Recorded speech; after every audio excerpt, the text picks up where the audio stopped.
Happy Halloween. It's an absurd holiday. Oh yes, putting on costumes and striking fear. Quite absurd.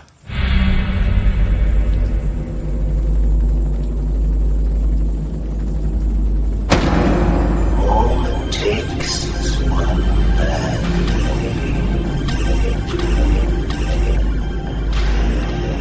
day. You've eaten Gotham's wealth, its spirit, but your feast is nearly over. This is not my home. It's an operating table. And I'm the surgeon. Why aren't you laughing? From this moment on, none of you are safe.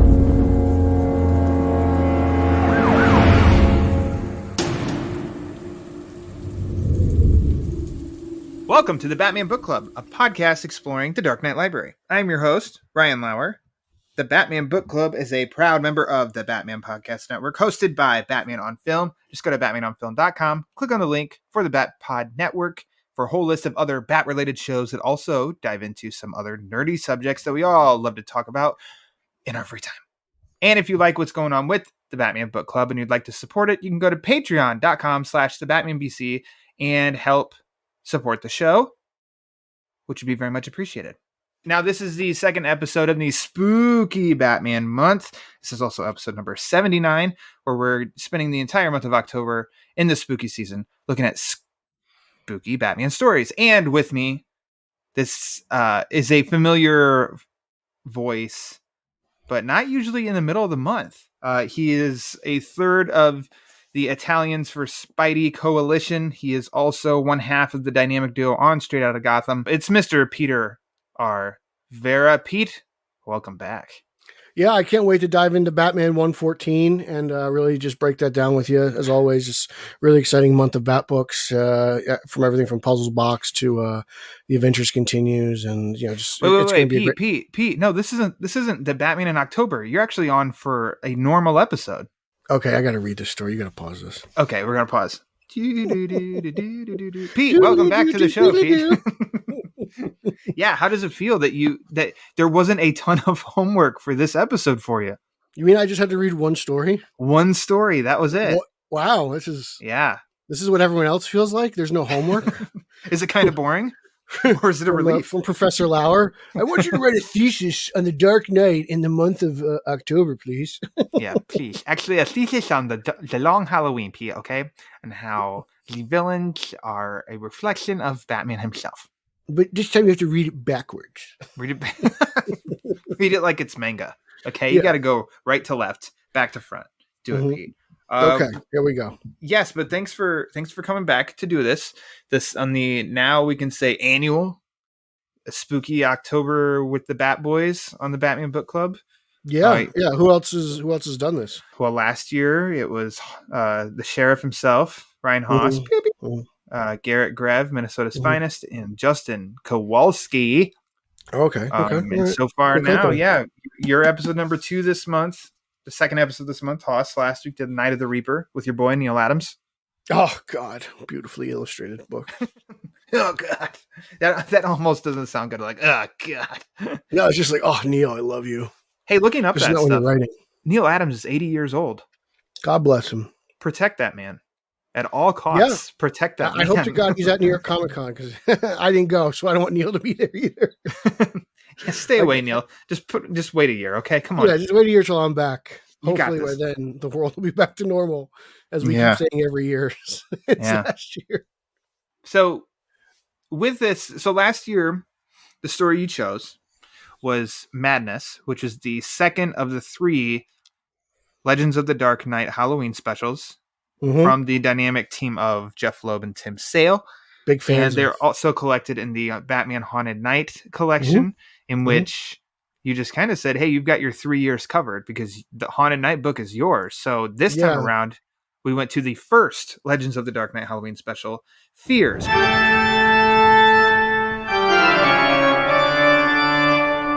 It was released in 1993. It was originally called Choices, but I didn't know. I didn't either. And as I did more and more research of of this, I think it was originally called Choices, and I don't know why in the collected Haunted Night story it became Fears. It had a physical release. It was collected in trade paperback in 1996, newer version trade paperback, as well as I have a first printing. I should check that out. You do? Of the issue or the trade? Yeah, the Halloween special. Okay, nice. Yeah, you should look that up. Go through all them that's, long that's why boxes. I buy trades, though, so I don't have to look at them anymore. I'm like, oh, good, I have a reader's copy. You stay in the bag and board where you belong. They also released it in an absolute edition. And Pete, I remember a year ago we discussed getting an absolute edition for you of this Haunted Night, and I don't think you've done it yet. No, I actually bought I went kind of crazy for the Killing Joke. I bought an Absolute Killing Joke. That's true. Okay. And so I did Absolute Killing Joke because, like, you know, so for you, Long Halloween. For others, Dark Knight Returns. For me, Killing Joke. You know, I bought the what's it called, the Noir, or was it? I don't know, if it's Noir, the black and white version of the Killing Joke, as well as the Absolute Edition. So that's what I was. That reached a priority, but I get my hands on that because I have the Long Halloween, as you all know, and I don't know if Dark Victory has one, but if it does, I'd like to. It does. Good luck. That thing's been out of print for a while, and that sucker. You're really spending expensive. Hundreds. Starting bids on eBay. All right, I'll just have to rob somebody. Okay, I'll just find somebody's house. I'll just break in. You don't know my address. I'm not going to your house. Okay, thank God. Traveling all that way. Well, then I don't care. Go wherever you want. If there's anything I'm stealing from your house, is that giant yellow oval you got from the carnival not too long ago. That's if you walk in and that thing's missing, you know I stole it. Damn it, Peter. Verra's been here. So yeah, with all these collections and stuff, I can see it, but why don't you tell everybody listening, which version did you grab to read for this episode? I got the trade paperback that was printed. I don't know when it was printed, but it's got the orange cover. Yes. It's got the old DC Bullet logo, so it's pretty old. That's two logos had to be ago. Like 2002 or 2003. It's when sounds about right. They released that Long Halloween and Dark Victory, I think, about the same time. Yeah, that's when I purchased them. 1, 2, 3. When does it say it was published? I don't see it anywhere. Okay, I've seen, or as I've said on this show before too, Haunted Night was the third of those 3 collections that I got, but it was about when 2002. It was 2003. That's right. It was 2003 when I got it. When I got the Long Halloween for the first time, that's when I also saw Dark Victory and Haunted Night, and I got all of them about the same time. It's the 5th printing. Oh my goodness. That's what it says in the book, 5th printing. Pete, do you remember the first time that you read Fears? The first time I read Fears. I don't remember when I read it, but I do remember I was reading. I was like, wow, this is. I bought them collected, and then I went back and I bought the first printing later on. So I probably read it. I want to say in the 2000s when I probably purchased the trade. That's probably my guess. Is probably when I first read it. I definitely read Long Halloween and Dark Victory first. Mm-hmm. So that's how I can always tell that I do love the Loeb and Sale stories so much, because they are definitely the ones, you know, not from the recent single issues of stories or anything, but they're the collections that I can firmly remember when I read them for the first time. And Haunted Night, the trade that you have in your hands, that's the one that I had. And so, yeah, in the winter of 2003, I think I bought the Long Halloween and Dark Victory because I was, you know, in high school making minimum wage. Yeah, you got your first job. I didn't have money. We're about the same age. So, yeah, as soon as you got your working papers, at least that's how it is in New Jersey. I don't know how it is in New York. Indiana. You get your working papers, you started working, and then I started writing comic books, or at least collected editions. The collected editions, which, you know, you had to save up to go spend $20 on a collected edition back then, you know? Yeah, I think at that time it was like, you probably make it like $8.99 an hour, $7.50, something like that. Oh, you were? Not in Indiana. Oh boy. Well, when I first started working, I was probably, I didn't start making $10 an hour till I was probably lifeguarding maybe like 2 years later. Lifeguard? Does Aquaman know this? I don't know. Last night he claimed I wasn't a hockey fan, so I don't know what he knows. That's how you two met. Both in the ocean. attempting to save, in the ocean. But no, I remember the winter of 2003. I received, because I bought Long Halloween, and then I was able to buy Dark Victory, and then it was gift time that winter, and I received Haunted Night as a gift, and I read it right away. That was the trade that I read constantly, like every single year, up until this Absolute Edition came out a couple years ago, in which I had to buy that right away. And this has been my version of reading. Was that pricey, the Absolute? I imagine it was got to be the cheapest one. It was. I think hang on, Pete. Let's see. The Killing cover Joke was like 50. The cover price says 100. But if I think. Oh no, I bought it from a comic shop that always had discounts, and so I think this was like 50. I think it was like $50 for this, and yeah, what a steal. But this is my preferred way of reading it now, always. Now we probably already talked about this, or already said this now, but why did you choose Fears for this episode? It goes with the whole Ryan Lauer motif, Loeb, Sale, Long Halloween. It's just fitting. It's not my favorite in the book. Obviously the Mad Hatter one is my favorite story in the book, but to me, it's just classic. And it's a very interesting take on Scarecrow. I think it's unlike any other Scarecrow book you will ever read. I don't know if we've ever seen this nursery rhyme Scarecrow since, really, to be honest with you. It's a very unique version, and just, mentality and what he does. Almost in line with Mad Hatter, to be honest with you. Yeah, which is why I think, Loeb and Sale together, they realized how much in common this version, this Scarecrow, and then the following year when they did Madness, how much Mad Hatter and Scarecrow had in common. And then the Long Halloween, when you see them like together, the two make sense. These versions of those two characters totally make sense, and that's one of my favorite chapters of that book. But for this one, I love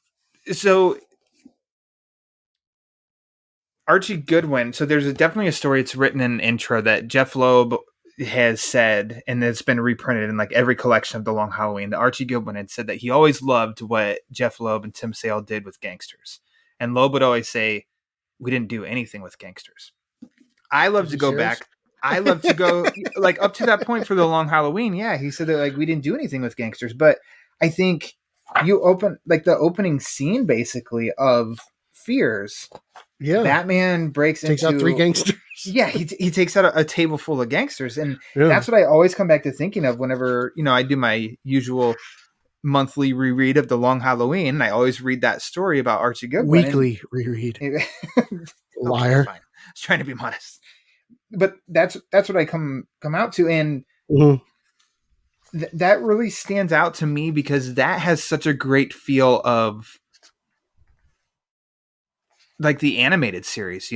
There's a little timeless quality of that opening, and begins as deals a lot with gangsters. Yeah. And I love that look, and I just always come back to this when I read about that. Too, the Joker's basically a gangster. Yeah, the way that they're dressed too, with their fedoras and all that, their nice suits. Like, criminals knew how to do it back in the day. Well, yeah, I mean, if you were to steal that money, you got to spend it on something to look good. Not going to look like a scrub. So you said right away, we don't have to break down page by page, obviously, but it's a Scarecrow story. Scarecrow, Batman, and Halloween just feels... It feels like that's something that we have endless amounts of material for, and we actually don't. And you said with the nursery rhymes, it's a version of Scarecrow that we haven't seen yet. And I agree. So I know that, if we can feel like we just got Scarecrow in live action with the Dark Knight trilogy because he was present in all 3 of those movies, but to me a little bit, it's like Scarecrow to me is like the Riddler. I can never get enough, and I don't feel like we get enough of their kind of stories. And I think that's why I think Scarecrow is very underutilized, even though, again, like you said, Batman Begins, he was in all 3 movies in the Nolan trilogy, and he's a center point in Titans right now. Yeah. So he's kind of enjoyed a little bit of a resurgence as of late, but I still think he's one of the more underrated Bat villains, and I think a lot of people, I think just I think it's just the Scarecrow. You know, I feel like I don't think people are scared of scarecrows anymore, to be honest with you. I feel it's weird because I feel like people think of Scarecrow, they think of the Wizard of Oz.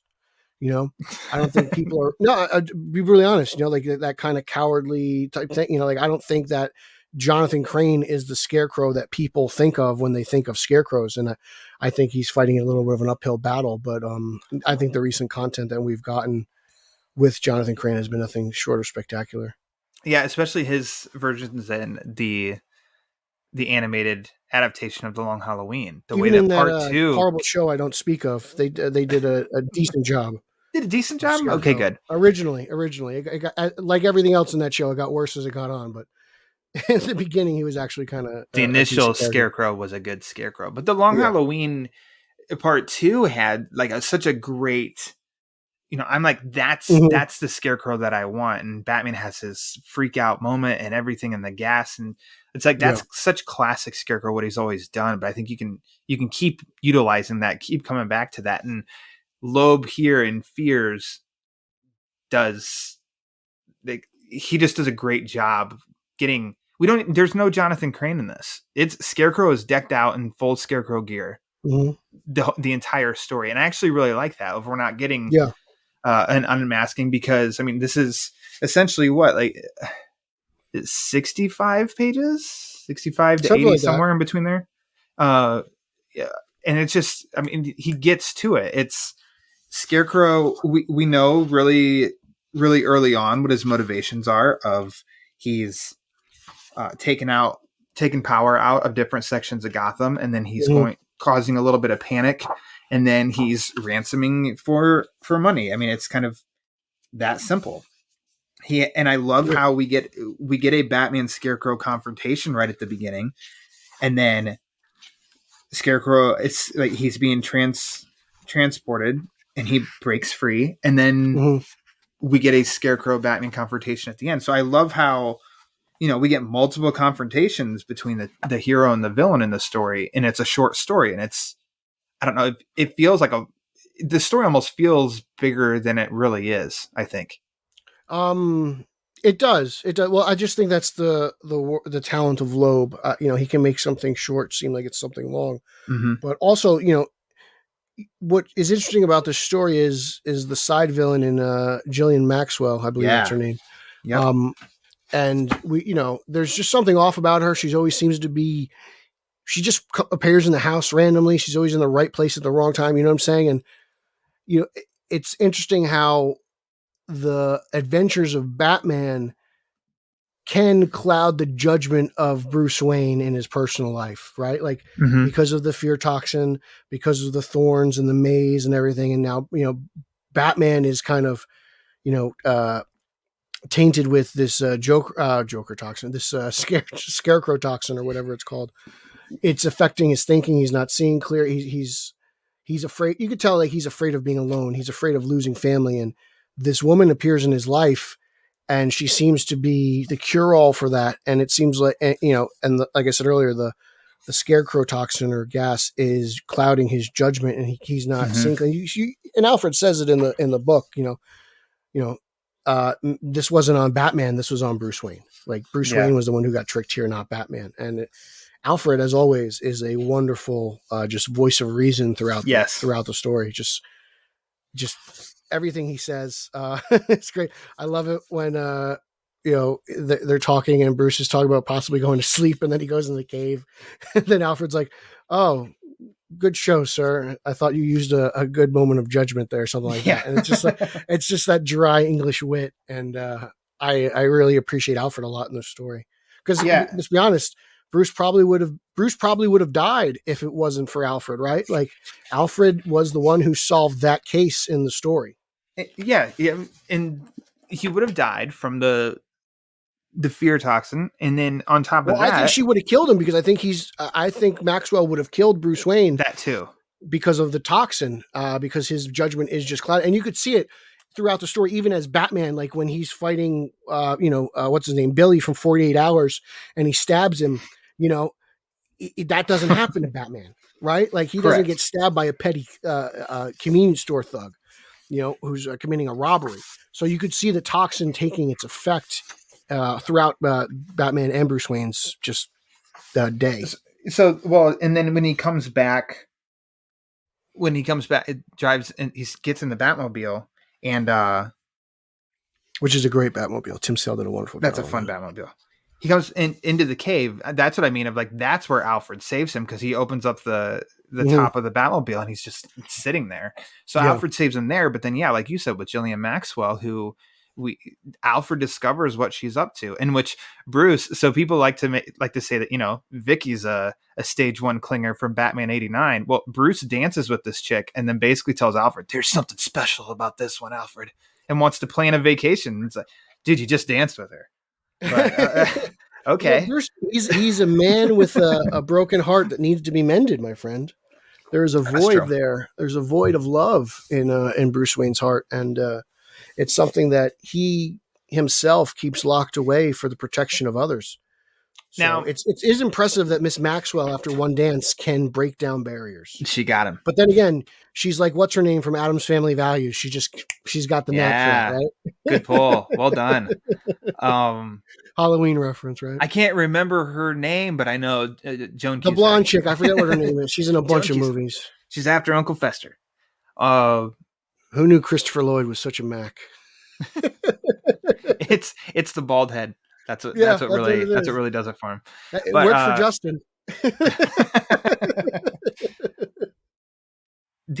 I think so. It might be like a stretch, but I did think about this a little bit, and how we know that Nolan and company pulled from Loeb and Sale from The Long Halloween. But things made me think with this is one, and how Alfred confronts Bruce with the truth and is like, I'll go pack my bags. He's ready to, like, I'm confronting you with the truth, but I'm going to leave. If you want to fight me, I understand. That screams a little Dark Knight Rises to me. I always thought that was a No Man's Land thing, because I know Alfred quit after No Man's Land. But again, like you said, they pulled Dr. Crane's not here right now right from this book, like that line. So to say that Mr. Goyer did not read this book would be a blatant lie. Okay, so I was trying to remember. I'm like, there's 3 things. There's that part, then what you just said, that was the other. But then when he's got the guy upside down and he says, "Tell me where Dr. Crane is," that makes me think of Begins. Flash. Yep. Yeah. That made me think of Flash right away. And you know what? There's tons of stories where Batman's got crooks upside down interrogating and stuff. I know. But it's just because I read this so much, and that's just what I thought of right away with. Now, this is a total stretch here. Okay. But page 39 reminds me of the Penguin Affair. When he's like, bats. Mine aren't numbered in there. Absolutely. Crows. Oh, they're not? Okay, so it's when he sees when the bats, the crows are flying in. It brings me back. Like, it's a total stretch. Like, there's no way. Like, Loeb was like, I'm going to reference Tim. We're going to reference the Penguin Affair. But just as the Bat fan that I am, like, it brings back memories. Like, it just gives me vibes. There you go. The crows attacking Batman. He's stumbling. He's falling. In the Penguin Affair, they knock him off the road. Here, they knock him off the building. It just brings me back. Okay. Hey, whatever works, as long as it's Batman. Hey, everybody, read more Batman comics. And the Hulk. Shut up. Okay, so we've touched on Jillian Maxwell. Mm-hmm. She's a good quick threat for Batman. I love the Halloween party. There's a lot of great costumes in there. You got Snow White. You've got a member, which I believe of the LA Rams at that time. The LA Rams, yes. And they go back to LA. Hobbs is in the back. I think the Tin Man's there. Front and center. And then you got Captain Hook and Peter Pan. You've got a really cheap version of Waldo. Yes. The 3 just looks like 3 escaped convicts. Dracula. There's Milk and weird Cheese. Version of the Flash. Bozo. Bozo's in the top right. Mm-hmm. I don't know who this. Okay, so there's, let's see, a little down and to the right of Bruce coming in the doorway is a silver-headed dude with a big honking nose. Do you know what? Yeah, I don't know. I think it's looks just familiar, but I never know. I thought it was a character, but I couldn't. I can tell you I what. always want to say that tiger's Chester Cheeto. In your I world, it dig can that. be. Yeah. I also love the games that Bruce Wayne and Batman play with Gordon throughout the book, where like Gordon invites him to the costume party. Yes. And then he's like, the wife's got to be there. And Batman acts like he doesn't know Gordon doesn't have a wife. I'm like, first of all, you're Batman. You know he has a wife. Like, don't you know everything about everyone in the city, and you're going to play dumb now. But then later on, you see Bruce asking Gordon, is Barbara having a good time? You know, it's just, and that goes along, and you hear him talk about it, like the disguise of Bruce Wayne. You know, and he mentions it himself. He's like, you know, people tell me things, but they don't tell me things that I don't already know, but it keeps me in the loop. Yeah. You know, and that's an aspect of Bruce Wayne that I love, how essentially he's the mask, you know, that public figure who does some of Batman's dirty work. You know, he can go places Batman can't go. He can do things Batman can't do, you know, in the daylight. And I think that this story does a great job of teasing that a little bit. Yeah. And Loeb builds. So first of all, that exchange with Gordon is slightly uncomfortable in that regard of Gordon's trying. And then as he even says on that last panel, like, that's the last time I try something like that again. I love how Loeb is definitely, without just beating us over the head with it and throwing it in our face, you know, displaying this is early Batman. This isn't Batman beginning, but him and Gordon are still, this is post year one, but it's almost ends up feeling definitely like these 3 stories in the Haunted Night collection are a great build up to the Long Halloween, that these 3 stories could have happened before the Long Halloween and making it more beginning Batman. Earlier. While you and I love the more extended Bat family, I feel like this is more up our alley. You know, like we love Robin, we love Nightwing, we love all those guys. You know, like, we love Barbara Gordon. Yeah, whatever Batgirl you want to give me, Barbara, Cass, or Steph, like I'm all for it. I'm got no gripes against it, but I feel like you and I, we definitely like our prime solo early on Batman. You know, like that's really kind of what gets us going. Yeah. And I think I'm with you. I want to say this is like at least within the first, 3 years of him Batmaning. Yeah. I feel like it's got to be maybe because where year one, Gordon and Batman are now at the end of that. So because he's not commissioner yet. I believe he's still lieutenant. They called him in the story, right? I think so. Yeah. So I just feel like maybe this is somewhere around the 1.5 year mark. Yeah, I think that's just where I place this. It's not necessarily a big deal because, like I said, you can just say it's towards the earlier Batman career. But I do love the fact and how, you know, he's still a work in progress because, like you said, he got sliced across the chest. He gets attacked by crows, and he can't fight off the fear toxin. He wasn't. Well, he didn't fully, because Scarecrow got inventive, because they're at the beginning, which in a sequence that I do like, where Batman puts his cape up as Scarecrow throws the gas pellets, the new toxin, and Batman's prepared for that. So I love that Scarecrow even does like a boo, and then Batman's still just there, and Scarecrow's like, oh hell. So Batman's prepared for it, but then, like I said, Scarecrow gets inventive and uses the crows at it, and to where then we, you know, before the hero's victorious, he's got to lose, and that just makes it a better. To be honest, I feel like trajectory. He loses at least 3 times before he wins the final confrontation. Like, you know, I feel like Scarecrow gets really the best of him until the very end of the book. Okay. Quick question: when you're looking at the full splash page of the maze, do you ever try to find your way out of the maze? Like, do you every time? Every time, man. I love it. Every time, man. I'm sitting here like it's on the newspaper, and I got my finger, and I'm trying to figure out. But it's like the crows create enough of an obstruction where it's like you can kind of create your own way each at a different time, you know, because you're like, oh well, let's pretend this way's blocked right now. Yeah. And that and I like that because it's an interesting, and that seems really interesting to me because I think it's genius on the Scarecrow's part to poison the hedges. Therefore, Batman, he essentially gets lost, and his only way out is, as he says in the book, over the top. So he's, poisoning, he's hurting himself to free himself. And I'm like, man, that's just excellent villainry right there. Like, I'm like, that is awesome. Like, I give the Scarecrow and Mr. Loeb just tons of credit because I think that is just genius. Yeah, and before you even get to that splash page, it's great illustration from Sale, and as you see the sides cutting Batman's arm, and it's like we zero in closer and closer in those panels of, we see Batman yell at Scarecrow. Next panel, he's closer, his arm's rubbing against the side. Even closer now, it's just the arm. Even closer is just the thorns with his blood dripping, to where we're getting the point, and we don't even have to read at the bottom of that panel where Loeb has poison. It's like we're also understanding vibes of The Shining, another Halloween classic horror movie. There you go, busting them all out, Pete. Well done.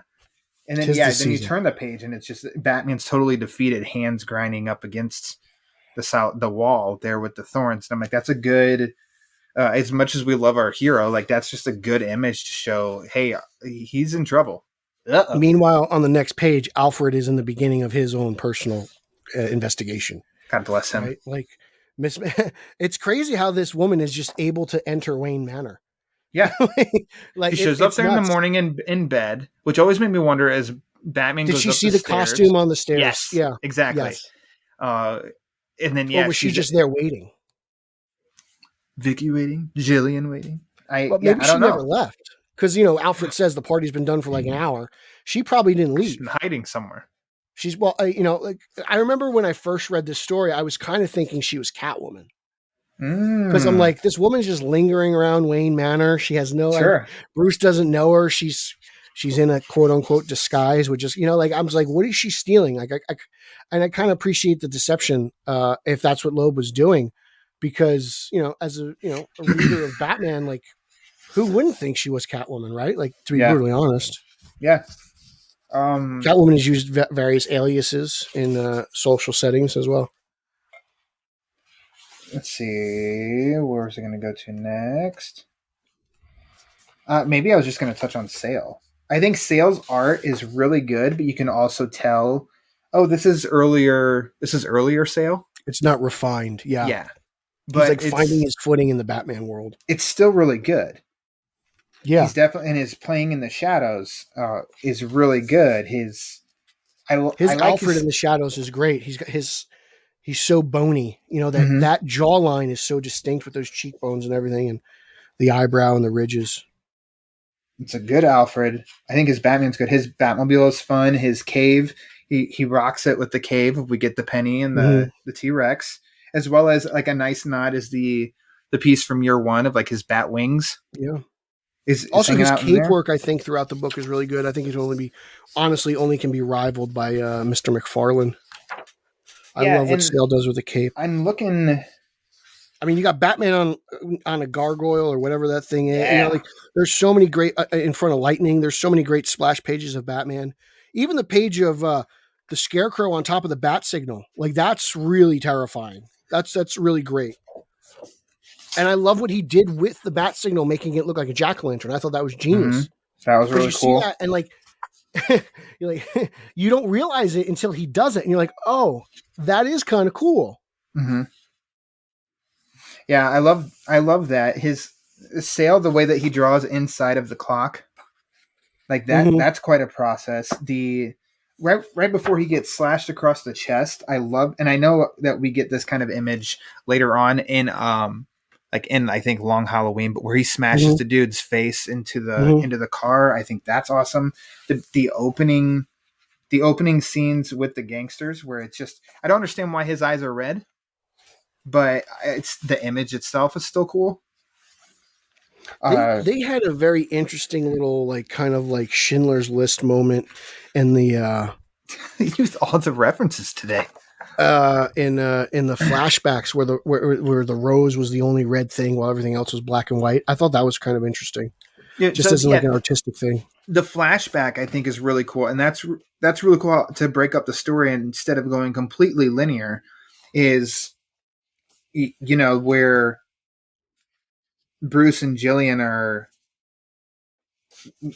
We see that she's in his bedroom, and then you turn the page, and this is basically like a part 2, and then it's it's nighttime, and Batman's on the gargoyle, which again, like you said already, it was an awesome image of we get him in silhouette, and then the lightning strikes, and we get a fully colored Batman, which is awesome.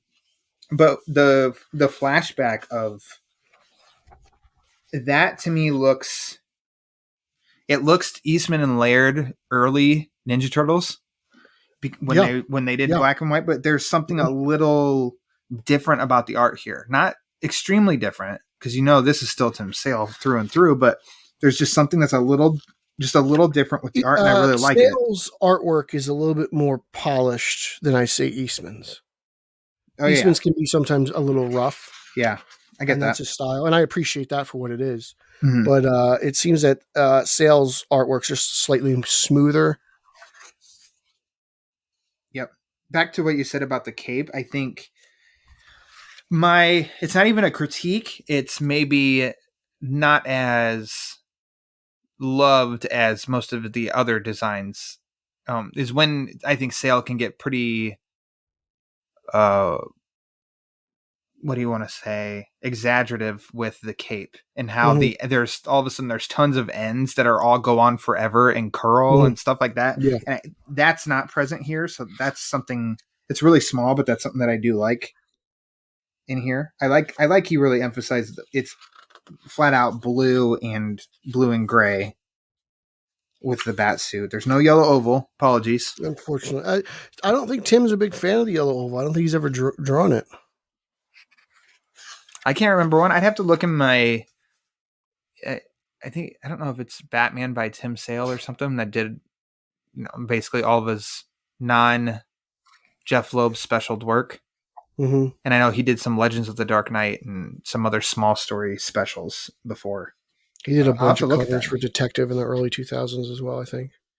I like the little mind F of him in the church. Mm-hmm. And especially that image where it's a full page image where you got Batman and Jillian, and then Scarecrow is the priest. Yeah. That's just a cool image. And then that's kind of where Bruce. I think they got the title from. Fears is just, like I said earlier, the fear of, him being alone, the emptiness within his heart that can't be replicated since the death of his parents. Well, and that was something for me. It just seems like it's obvious that this should be called Fears.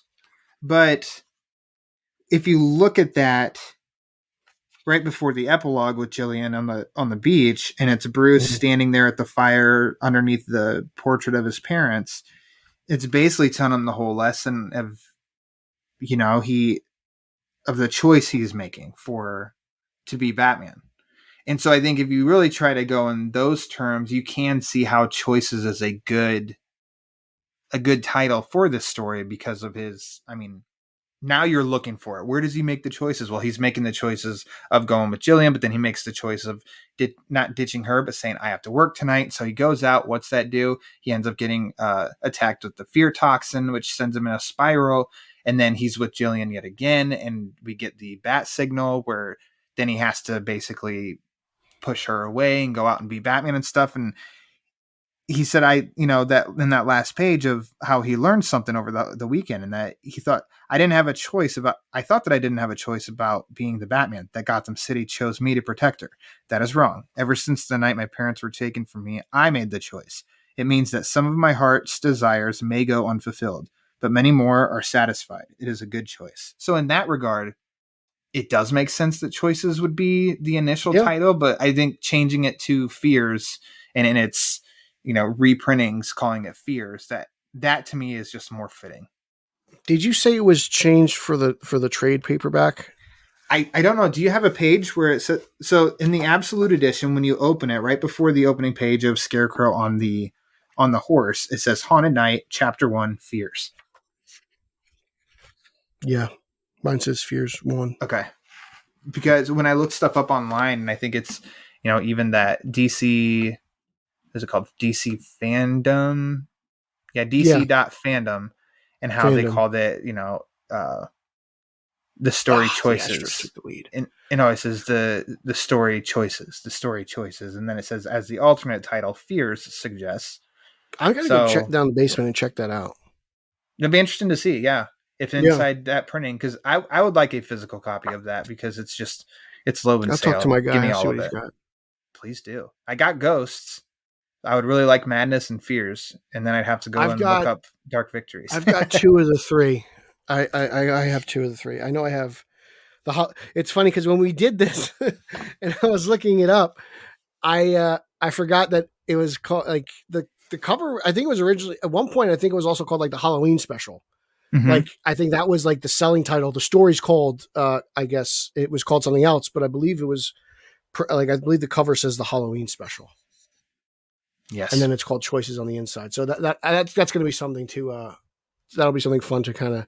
It is just go back and look at. And it's a great cover too of the jack-o'-lantern with the mouth that has the bat symbol in it. But the top left of that, Batman Legends of the Dark Knight Halloween special, Jeff Loeb, Tim Sale. What else? Something it's got like pricing and stuff underneath it. So that'd be cool. That'd be cool if you make your way down to your long boxes and check it out. I'll check it out for sure. What did you think of the epilogue? Because I'm going to throw another. It reminds me of the end of '89 and towards the end of Returns, when Batman, he gives the letter to Gordon and he's like, "Give us a signal," and then the monkey brings the penguin the note. Like it brings me back to like those moments. Just a note from Batman. Like it's so. It's very 66 to me, even though I referenced the Burton movies. It's just confess inside of a bat logo. I was like, I love it. Gotcha. I love it. It's obviously I read this before this story was written, but the Legends of the Dark Knight that I constantly talk about of like issues, 207 to 211. It's the Darker Than Death story. Yeah. That one, I don't want to say anything more than there's something very similar in that. And so that's what I always come back to now. I don't remember at the time reading it the first time what I thought at the end of that part, other than like, hell yeah, Batman. Classic Batman. It's just funny because it's like, you barked up the wrong tree. Yep. And I wonder if, I think it's cool because it's like, Bruce, I know that you have your little tiffs with Alfred, but you need to trust Alfred. Because look at this. You looked into it and how she changed her name already.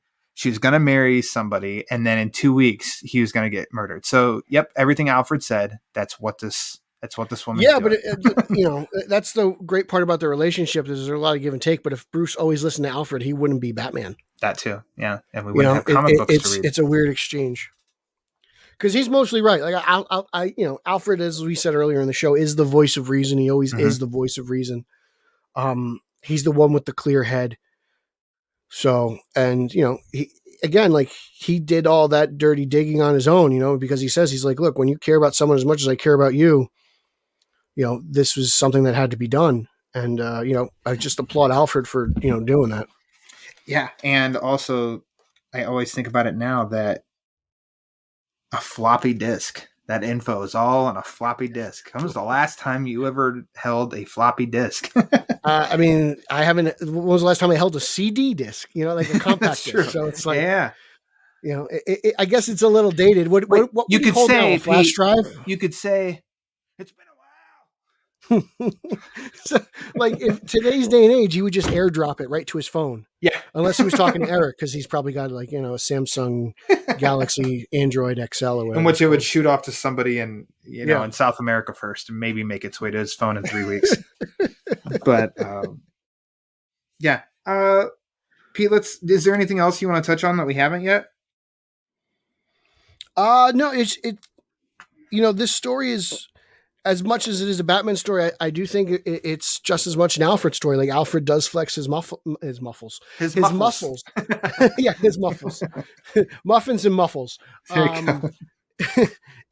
Alfred does. He is a major player. Like he's got his detective skills as well. And it's interesting how the side piece has a little has her own little story and adventure, and I appreciate that because it does kind of break the tension a little bit. It's not totally, you know, Batman going up against a Scarecrow, and I kind of like the ins and outs of how it goes, you know, between those two.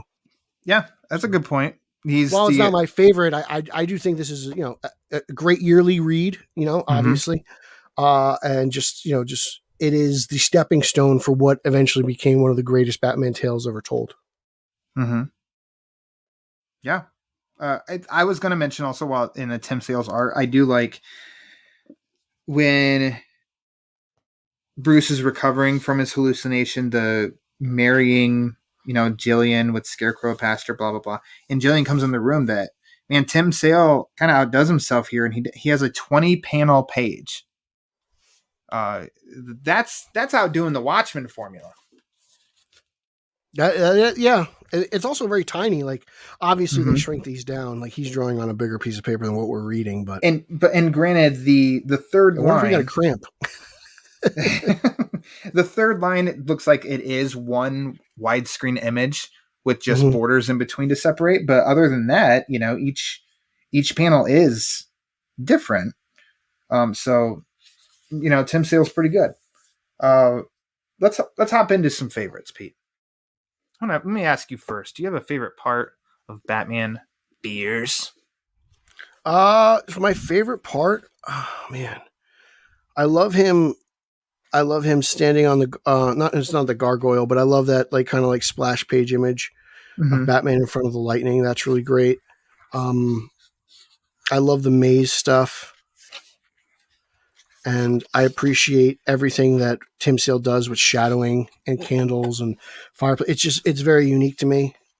Just his artwork in general. I love, like, obviously Batman works best in dark, and I think Tim Sale does a great job of artistically visualizing that and, you know, guiding the reader with his shadows and stuff. I think that's pretty remarkable. Nice. I think I'm a big fan of, I mean, in the short story, there's a lot of really great small parts, and I love how he takes out the goons right in the beginning. But I think my favorite part is his pursuit of Scarecrow that immediately follows at the power grid. There's some good images, and Batman walking into the doorway where it's just his silhouette and the rain behind him and stuff, and I think that looks awesome. And then basically how Scarecrow thinks he has the upper hand with a new toxin, and Batman's prepped for it and takes it down. I love all that. It's very similar to Madness in the sense, like, with that Mad Hatter chase scene, right? It's almost like they doubled down on that and kind of extended it a little bit, make it a little bit longer. Yeah. To where they made that one, like, it's relative, but yet different. You're not seeing the same thing. How about a panel? What's your favorite panel? Oh man. It's like I said earlier, it's got to be Batman on that little gargoyle thing with the lightning. Like, it's a whole page, but it's great. I also love the one where he's chasing the Scarecrow, and then it says you need medical help, and it's Batman completely in darkness. You see you see the eyes, but there's like that electromagnetic, I don't know, wave going through, and he's in the rain. Like, that's just very Batman to me. I'm with you on that one. I'm with you on when he's got the red eyes when the crooks first see him. But I really think that's a strong image of him with Jillian and the hallucination with Scarecrow as the priest. But I think mine is when he crashes through. Well, the realization of when after the crows have attacked, and they bring back his emblem in his suit. And he goes, now, my pretty, only one question remains. Did you get this prize without Batman following you? And then Batman crashes through. You get that great shot of the Bat. I love that, where he's crashing down on Scarecrow's little lab. I know. Check out those glutes, man. He knows how to lift. He's got Ryan Powers energy. Ryan Powers has got Batman energy. Batman's got Ryan Powers energy. That's right. Powers is a beast. It's a beast mode. Flex Friday. But also, like, looking into that, he's got a freaking skeleton just in a box off to the right. It's like, oh, what are you up to? Looks like somebody didn't make it. It's just fun, man. Yeah, love it. I love it. Now, would you like to see this adapted in animation? Yeah, I think so. I think this would be great. A nice little anthology title, Batman Haunted Night. These 3 stories. I think that would be pretty remarkable. I don't think we need a 2-disc edition like we got for the Long Halloween. I don't think it's that long. I think this is this would make. I mean, this. I was gonna say this could make for one episode of an animated show, but almost like I feel like you'd maybe have to scrap some stuff to make that work. So yeah, like you said, I don't know what we said last year for Madness for this question, but I think for this one, anthology movie, 3 stories, hour and 15 minutes, hour 20 minutes. I bet you we said the complete opposite last year. You think so? Probably. I need to track it down and listen. Some troll is going to go like, well, it's funny you said that, morons, because last year you said you didn't like this. Cancel the Batman book club. But yeah, I'm with you. I think that would be great. And we need more Batman Halloween content. We just do. And honestly, again, off the success that was the Long Halloween, like I totally expect Dark Victory, and I totally expect that to be A+ as well, because we all know how much, aside from Mr. Ackles, how much I love the Long Halloween movie. I think that this is kind of a no-brainer, to be honest with you. Yep. Loeb and Sale, their Batman content makes money. It just kind of keeps being proven time and time again. So go back. We still want it. We're not saying you have to drastically change stuff or force them. It's like, this is good material. Find a way. Yeah. Find a way to adapt this and make some more money. And the changes that they do make to these animated movies, I actually like them more often than not, to be honest. Yeah. That includes Hush and what they did with Long Halloween. I didn't mind the changes, even the changes artistically, like Hush doesn't look like Jim Lee, and Long Halloween doesn't necessarily look like Tim Sale. But, it doesn't bother me because the quality's there. Agreed. So I know you kind of gave them, but do you have any other final thoughts on this chapter of The Haunted Night? It's great. I'm curious to see where other people rank it. Madness obviously is my favorite, as we've stated before. And then we have Ghosts next year, which will be fun. And then we can kind of do a nice little review of the trilogy, and we could talk about it as a whole. But yeah, I think it's good. I mean, you can't go wrong with any of these stories. Agreed. As a collected edition, it's great. Definitely try to pick up those back issues though, if you can. But I do love it. I'm with you on everything. I think this is great. I don't know. I'd have to read, in which I will. I did last year. I'm gonna read all 3 of these before I put it away for this season. But I don't know which one I like the most. I think Ghosts is 3rd, but I still really like Ghosts. So what's that say about the other 2? But Madness and Fears I think are up there. I think Fears is a great Scarecrow story. And the fact that it takes place on Halloween and that it's not reliant on Halloween, but it definitely has fun with the fact of like, no, this takes place on Halloween. I love that part. And I think Sale, though this is earlier in his Batman stuff, he's still got so many great images. And for such a, I don't want to say short story per se, but Jeff Loeb, he gets a lot out in these pages. There's a lot going on that I think really work. There's a lot, but it's not overwhelming either. So Alfred has his freaking moments. Bruce has his moments. I mean, he's writing 2 different stories simultaneously, Yeah. Yeah. So I think this is just a good one that's fitting for the season, but also you have your expectations with Loeb and Sale. This should meet them. So if you haven't read this for some reason yet, now is the time. Loeb is a master at juggling multiple storylines and an ensemble cast within one specific title. I think that's when he's at his best. Yep. I agree. So Peter Verra, that'll do it for this episode. Thanks for coming back. Thanks for coming out of your VIP room. Thanks for taking it easy on me for a week. Yeah. Read 1 book, Pete, not 43. Okay. Yeah. And you did a great job too. You did such a, you know what? Like we talked about, when was the last time we talked about 1 story for a whole hour? I know you do it all the time, but I feel like I do it. Yeah. We do like 10 minutes here, 10 minutes there. quickly we'll say we don't like Batman 1 whatever. You and I think the last time that you were on and it wasn't a wrap-up episode was Killing Joke with Justin Kowalski. I think that was the last time. Was that Justin's last appearance? Nice. Yeah, but he's coming up. He's coming up later this month. Gonna do some Bloodstorm. Are you still keeping tabs on appearances? I haven't, but I should. Yeah, that'll be my goal by the end of this month. Just so I can, embarrass Garrett. So you can have embarrass more followers, but I've got more appearances. So. Yeah. Take that, Vikings Twitter. If people are unfamiliar of where to listen to your lovely voice, Pete, why don't you fill them in?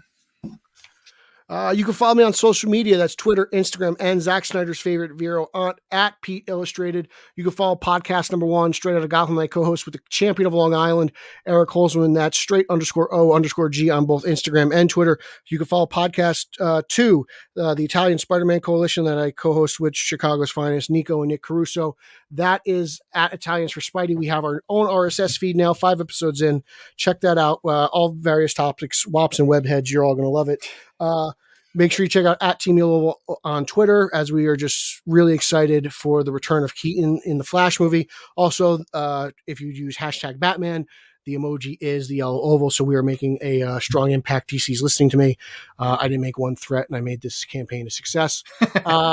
You could also check out Batman on Twitter. That yellow oval is there. Yeah, just throwing that out there, Pete. Perfect time to fit it in. They are listening. On Twitter, but #Batman. Use the #Batman on Twitter. You're having an impact. You're making an impact. That team. And I didn't, and I didn't wish anyone to die. Also, you could also check out my reviews of Detective Comics as well as the Batman Audio Adventures that is up right now on BatmanOnFilm.com. Batman on Film YouTube. I've got toy reviews. I've got interviews with Michael Uslan, Lauren Lester, Tara Strong, Kevin Conroy, Gray Griffin, all those great voice actors from all your great animated films and animated TV shows. Check that stuff out. I think that's it. If I missed something, I apologize. Ryan, take it away. Gosh. Wow. This guy. Man. Yeah. So I hope you can just track down one of those and follow along with Peter R. Verra. An amazing specimen right here. He's doing it all, folks. He's doing it all. Amazing. Specimen's right. Amazing. That's different. As for the Batman Book Club, you can follow it on Twitter and Instagram at thebatmanbc for latest episode drops, upcoming episodes, and sometimes even some giveaways. You can follow me on Twitter at Lauer_Ryan. That's Lauer is Pete. Spelled like lower. Thank you. I appreciate that. You can follow, or you can check in on my reviews of a variety of things, as well as interviews with Long Halloween Parts 1 and 2 writer Tim Sheridan, interviews with Lee Bermejo himself, all on BatmanOnFilm.com. You can also check out the Batman Book Club on YouTube, on the YouTube channel. A couple of quick reviews up there. If you'd like to support the show, like I said at the top, you can do that now through patreon.com/thebatmanbc. If you'd like some merchandise, you can do it through the TeePublic store. But if you want to support the show and you don't want to spend any money at all, that is 100% A-okay. You can do it best through the Apple rate and review page. The link to that page. Finish your thing. I have one more thing to say. Why don't you just go in now? Fandom coming up. We're Straight Outta Gotham is going to do a live stream. I believe Lauer's going to be a part of it. It's going to be me, Eric, hopefully Hoss and Greb. I just want to make sure everyone knows we're going to cover that because you guys are a great audience. So I just want to make sure you follow us. Straight Outta Gotham on YouTube. Just don't forget. Fandom's going to be huge. We're going to cover it all, and it's going to be a great time. There you go. Yes. Well done, Pete. If you'd like to help support the show and not spend any money, you can do that. Apple Podcasts, rate and review. The link to that page is in the description of this episode. The more reviews we get, the more it helps spread the word. And as we all know, the word is panic. So, for Peter R. Verra, I am Ryan Maurer. And until next time, read more Batman comics.